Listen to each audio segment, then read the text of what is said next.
आज हम बात करेंगे एक्सक्रीटरी सिस्टम की। एक्सक्रीटरी सिस्टम वो सिस्टम है जो हमारे बॉडी से, हमारे ब्लड से जो है तो वेस्ट प्रोडक्ट्स, जो केमिकल वेस्ट प्रोडक्ट्स होते हैं उनको बाहर निकालता है। तो वैसे तो दोस्तों एक्सक्रीटरी सिस्टम में हमारा जो है तो स्किन भी आती है। जो स्किन है हमारी, वो हमारे ब्लड में से, हमारी बॉडी में से जो एक्स्ट्रा पानी होता है उसको भी निकालती है।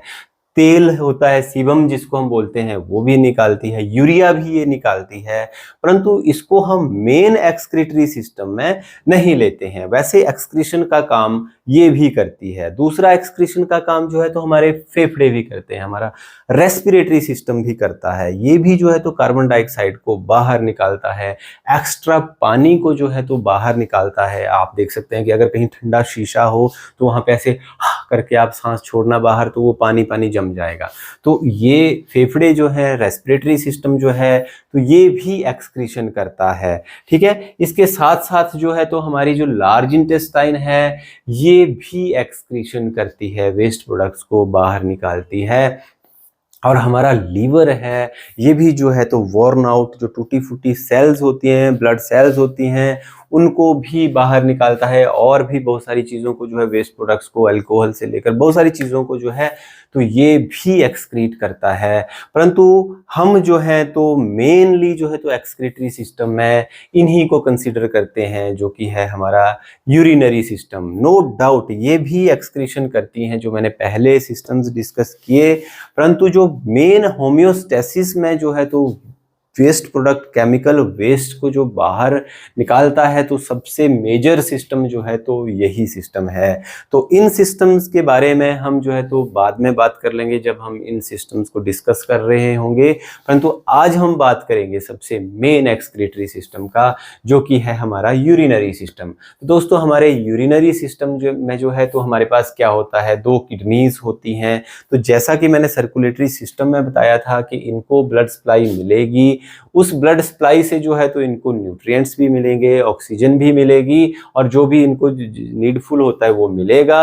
और वो जो ब्लड इनके अंदर जाएगा वो फिर साफ होके जो है तो निकलेगा। उसमें से जो है, जो भी केमिकल वेस्ट हैं, यूरिया है, क्रिएटिनिन है, एक्स्ट्रा वाटर है, एक्स्ट्रा साल्ट्स हैं, या फिर जैसे दवाइयाँ हैं, मेडिसिन्स हैं, वो सब जो है तो इनमें ये किस्म का, ये समझ लो कि ब्लड को डायरेक्ट फिल्टर करने का जो है तो हमारे पास ये फिल्ट्रेशन सिस्टम है। तो ये जो भी ब्लड इसके पास आएगा वो फिल्टर होके जो है तो चला जाएगा वेन्स में। ठीक है, और वेन से जो है तो साफ ब्लड जो है, फिल्टर्ड ब्लड जो है तो दोबारा फिर सर्कुलेशन में घूमना शुरू हो जाएगा। तो ये जो फिर जैसे इसको ब्लड को फिल्टर करेंगे तो जो फिल्ट्रेट निकलता है वो, उसको हम यूरिन बोलते हैं, पेशाब जो बनता है। ठीक है, तो यहाँ पे जैसे फिल्टर हो गया ब्लड, और जो फिल्ट्रेट निकला वो पेशाब यहाँ से यूरेटर्स के थ्रू जो है तो यूरिनरी ब्लैडर में जाता है। तो ये हमारी किडनीज हो गई, बीन शेप्ड होती है, राजमा की शेप की होती हैं ये।